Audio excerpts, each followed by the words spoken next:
work part. So getting really good at something means practicing the boring or the hard parts too, right? So for example, I actually really like playing ping pong, something that I enjoy. So I decided, I was like, oh, I'm going to look into what it would take to get better at ping pong because I do like it and I play it a lot when I can. And I started watching what some of the teams do. And they're like, all right, 500 forehands, 500 backhands in a row. And I was like, oh, yeah, I don't want to do this. And so I may be passionate about it, but I don't want to do the work that is required to go from passionate to like world class or state level or whatever, right?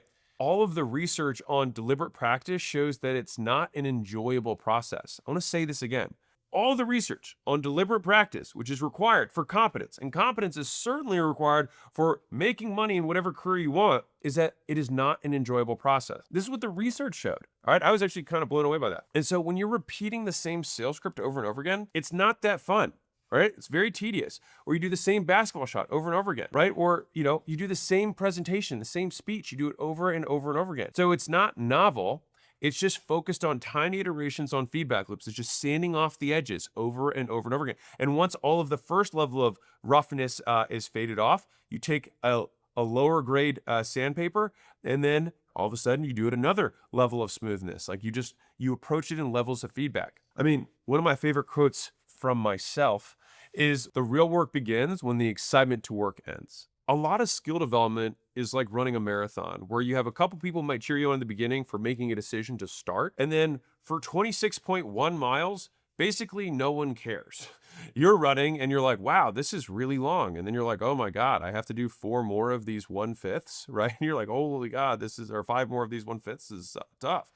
And then at the very end, right as you're about to accomplish, people just see you sprint the last bit and they're like, oh, congratulations. But you're like, it's the mundane middle. You have to master the middle.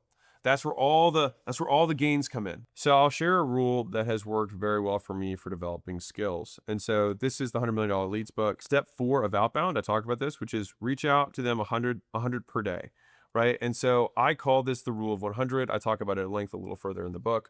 But like when I did my book launch, actually for this book 2 years ago, I practiced the presentation that I did 90 times before I actually did it live.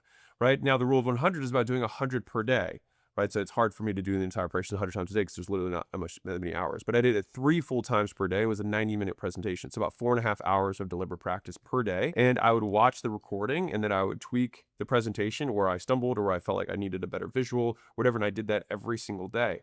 And so the idea is that it just requires significantly more work and it's also not going to be fun. And the more practice you have at practicing, the better you get at it. Because I know that practice precedes excellence. And so the more times you start practicing and realizing that that practice leads to winning, you start to get excited to practice, not for the practice itself, but because what practice means to you, because you know what comes after practice, which